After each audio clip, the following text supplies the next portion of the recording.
Here we go. Okay. So welcome to week 2, Bible Basics for Catholics, Dr. John Bergsma's great book, and chapters 3 and 4 this week.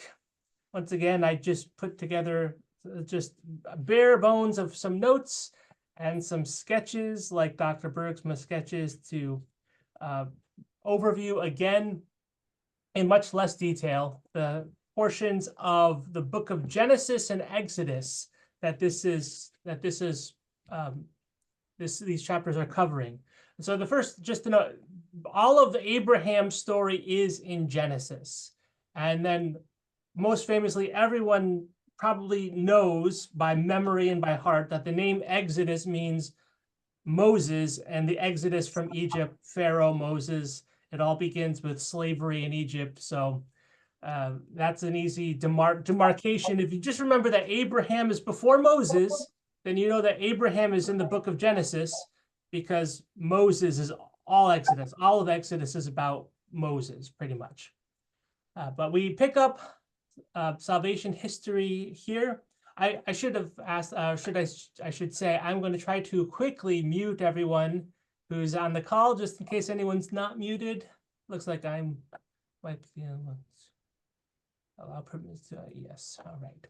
And hopefully we're still recording. Here we go. So where we left off again was I think it's Genesis chapter 11 is Noah and the ark.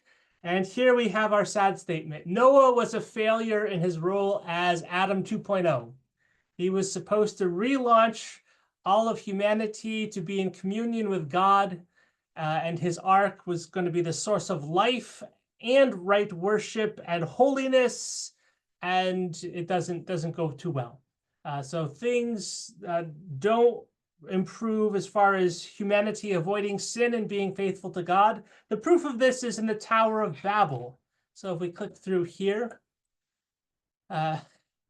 the Tower of Babel is a very short story. You know, the people of the nations gather together and say, we shall build a tower and we will be like God. And God says, nope, you can't do that. It's the wrong way to be fulfilled. And God confuses their languages so that they scatter and they cannot build their tower. The thing with the Tower of Babel is God lets everyone live. The nations are not destroyed, but oh no, I've got to, there we go. The nations are not destroyed, but God, he does wash, he does not wash the people from the face of the earth again. They simply remain scattered, and we might say in a pathetic state. So that is the result of the Tower of Babel. And so the story just jumps ahead, you know, it's just like, okay, there's the nations, and no one is following God because even Noah's family has fallen out of favor with God. And so all of a sudden, God just starts to speak to one person, and his name is Abram at the start of it here. So if I can say, it used to just be Abram with an M here, and when God starts to speak to Abraham, at first it's Abram, and then later God changes his name to Abraham. A little detail we'll have here, and in our book, it's very good. It makes it very sequential as it speaks of the way that God speaks to Abraham in Genesis chapter 12. And God makes 3 promises to Abraham that, you know, he's going to start this whole plan of salvation. And one of them is that Abraham's descendants will be as numerous as the stars in the sky. So I put all the stars way up there in the sky. And for each of the promises that God gives to Abram, our book is very good about this, Dr. Bergsma. He goes through and explains how God makes separate covenants for each of those promises. And then the story of Abram continues. Now, maybe we'll come back to, we want to, of what happens when God makes those covenants. But in the end, you know, we see God is telling Abraham to do certain things that'll enter into a covenant. And the point of a covenant, of course, is that God and the family of Abraham now are really going to be family together, that Abraham is going to basically join God's family. That's the point of the covenant. Our book is very clear about that. And so if we push forward, I'm going to immediately come to the place where we have the most well-known story. And I think this is the third covenant. This is on page 54 of our book. And this is, it's in between the second and the third covenant that God makes with Abraham. So if we can draw our things again, here we have Abram. And I have to temporarily skip and just remember his son Isaac. And so this is Abraham and Isaac walking up the mountain. And we know the story. This is Genesis 22. God tests Abraham by saying, would you sacrifice your son? Dr. Bergsma definitely, he gives the particular interpretation that Abraham believes God is going to somehow bring Isaac out of this alive in the end. And Isaac is willing to die for a righteous God. And Dr. Bergsma, he puts it on this particular slant on the story, saying Abram could not have, Abram's like 90, 100 years old. He could not have forced his 16-year-old son to be bound and sacrificed if Isaac wasn't willing. It's an interesting take that you don't often hear, but it's good food for thought, that Isaac himself thought that there was a way through death to life, somehow at the other end of this sacrifice. Now, I've jumped to this story because I love the way that the church sees patterns recur, and there's this deja vu, which happens a lot in the New Testament. A lot of deja vu comes around. And Abraham and Isaac is one of them. So instead of Abraham and Isaac, now in the New Testament, this is what the saints say. They say we have Christ going up the hill, and he is actually in the place of Isaac, because Isaac carries the wood and Christ carries the wood. And then you have Abram coming up the hill, Isaac's his son, and he believes somehow or other at the end of this, God is going to bring his son back to life or something like that. And so Abraham is the place of Mary, who follows Jesus up the hill on Mount Calvary. And Mary knows Jesus can come back to life, but it's so sad for her to walk up the hill in the first place. So this is this way we call these patterns in scripture that repeat themselves, this deja vu. We actually call it a biblical type, and I love biblical types. So I wanted to explain that one really quick. You can almost draw a picture here and just show it. This is, Abraham and Isaac. Of course, at the end of this, God promises Abraham, I will make you the father of many, many nations, and all the nations of the earth will be blessed in you. And so Isaac lives. We know God substitutes a ram for Isaac and doesn't let Isaac die. Isaac goes on to have many grandchildren. Isaac's own son is Jacob. Jacob gets named Israel. And it's the start of the 12 tribes of Israel, when Israel himself has 12 sons. So again, we have a very fine drawing here to take us through of what we've just covered in biblical history. God called Abram, changed his name to Abraham, so here we are there. You remember, Abram actually has a son before Isaac. That's Ishmael up there. And he just gets left out of the story, but God takes care of him, even though life is hard for Ishmael. Abram's son is Isaac. We've just covered that great story with Isaac. And then Isaac actually has Jacob and Esau. Poor Esau, he gets robbed of his role in the story. He goes off a sad figure in the end. But Jacob carries on with the story, and his name gets changed to Israel. As I say, Isaac becomes the grandfather of a lot of people. Israel, Jacob, he actually has 2 wives and ends up having many kids. So the 12 tribes of Israel are right here. I'm not going to name them all because I don't have the names of the 12 sons of Israel memorized. But that's where we find ourselves in the story. And God's starting to make good on his promises. Because if we go back and see that clear our notes, go back and show you that God had promised Abraham's descendants would be as many as the stars in the sky. Then we jump forward and we say, okay, Abram now has 12 great-grandsons. That's a good start for having many, many, many descendants. Except this is where the book of Genesis ends. You got the youngest of the sons are Joseph and Benjamin. They're number 11 and 12. And you get the story of Joseph and his beautiful colored coat and the jealousy of his 11 brothers. And Joseph, actually, he's number 11. Put a big J there for Joseph. Joseph, number 11, he gets sold into slavery in Egypt. But things work out well because God has a plan. And Joseph ends up providing for all of his other 11 brothers, and all 12 sons get to live because of Joseph.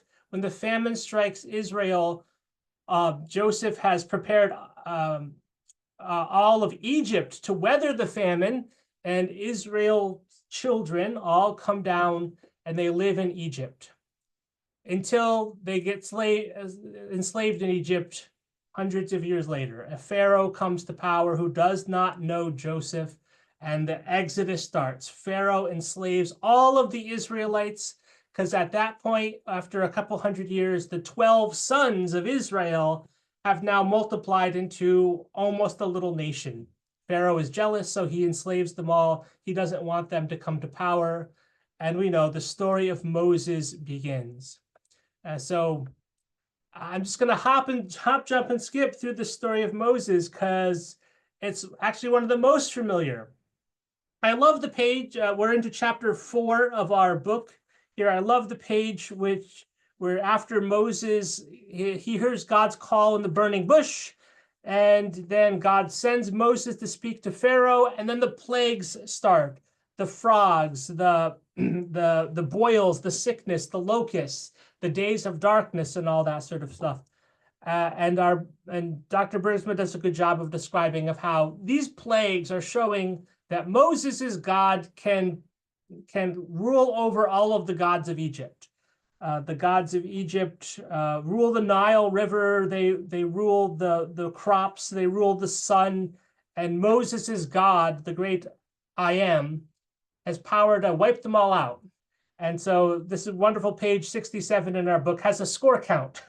The home gods of Egypt, score of 0. And the visitor god, Moses' God, score of 10. 10 plagues.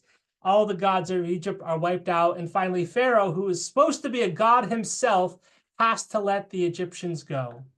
And we know the story of the Red Sea, as we have Moses standing on the shores of the Red Sea, and we have the waters parting left and right so that the Israelites can finally escape through the Red Sea. And then the army of Pharaoh, who foolishly decides to come capture them at the last minute, all gets drowned in the Red Sea for the true final escape of all of the Israelites out of Egypt.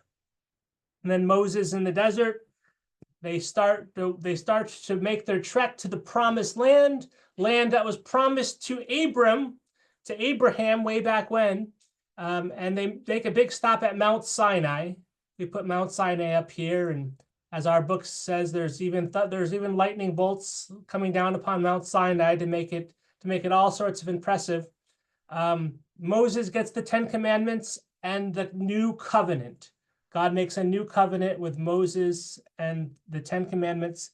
And our book does a very good job of saying that that's complicated. There's a lot to that story that most people, it's hard to memorize and keep straight, because Moses makes the covenant with God. They get the 10 Commandments, and the people immediately go off into debauchery.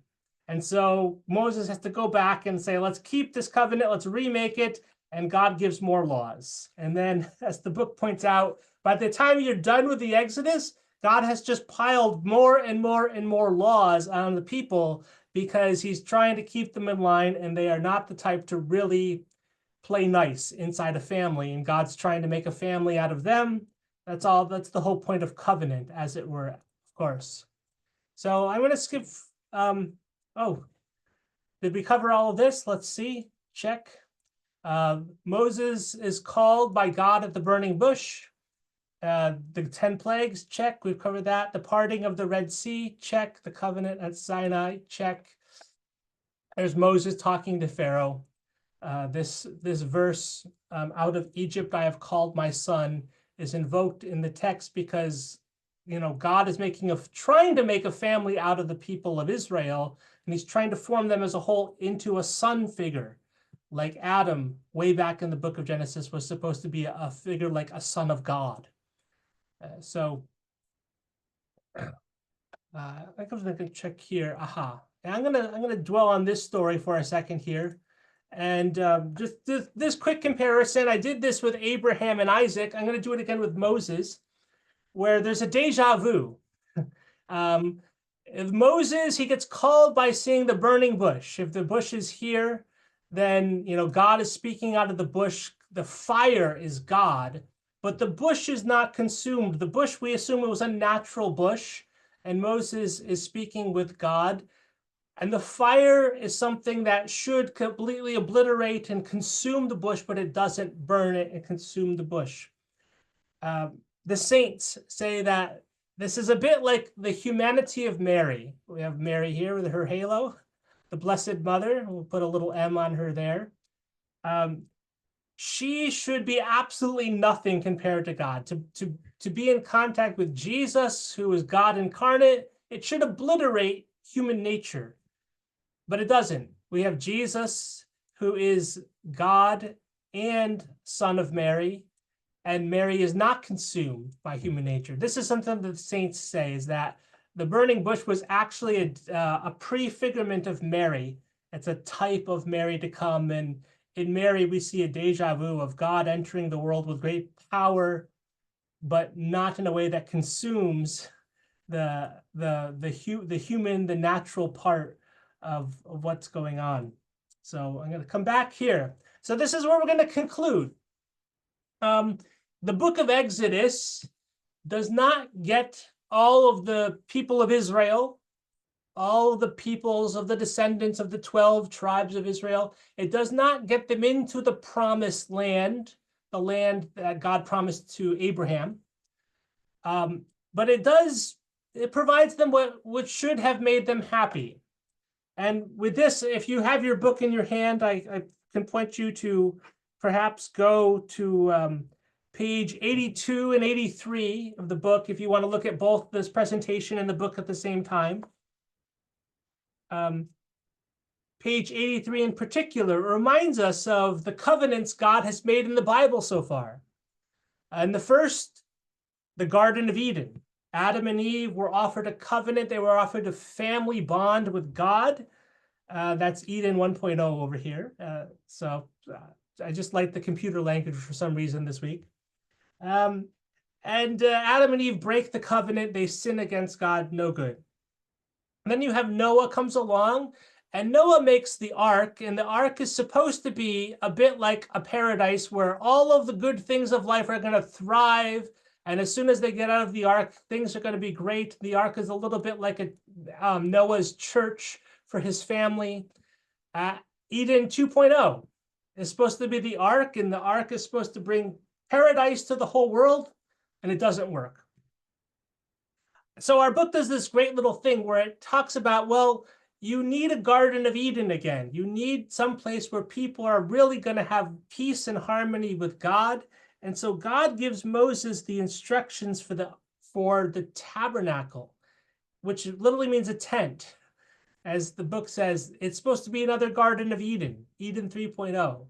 The tabernacle literally was a tent, but inside, they built the Ark of the Covenant, which had the tablets of stone and the staff of Moses and some of the manna that they ate as they were going through the desert and wandering in the desert. But as bare bones as this tent is, a little place to offer sacrifice where the Ark of the Covenant and the Holy of Holies is, it's meant to be like a portable Garden of Eden. And this obviously you point forward to, you see the big temple when Jesus is around, is modeled after this tent, this tabernacle that Moses built in the desert is the model for the big temple that would be built years later in Jerusalem. And Jesus says that's important, but in the end, what does it really, really all point to? It's Christ himself. Christ is going to be the perfection of Eden, the perfection of our happiness. So Eden 1.0, 2.0, 3.0, they're really all they're pointing to Christ. But it's a wonderful little theme that this book points out as recurring as we go through the covenants. And spoiler alert, Moses doesn't make it into the promised land. He dies in the desert. And all of the people who started out from Egypt, everyone except for Aaron, well, and then Joshua, and they all die in the desert. And it's actually the descendants of the people who were in the Exodus that make it into the promised land at the end of the book of Exodus. And with that, I just call our attention back to perhaps through the pages of the text. We might talk about a few of them, but our text leaves us with the pictures. I didn't copy and paste it, but with just Moses on top of the mountain. So if I come back to this one, just the 10 Commandments, kind of that's where we've reached in the story, because our next chapters will talk about when they get into the promised land. When they get into the promised land, what will things be like? But for now, just think Moses, the 10 Commandments, and as much as we need to, we'll rehearse the history and role of Abraham.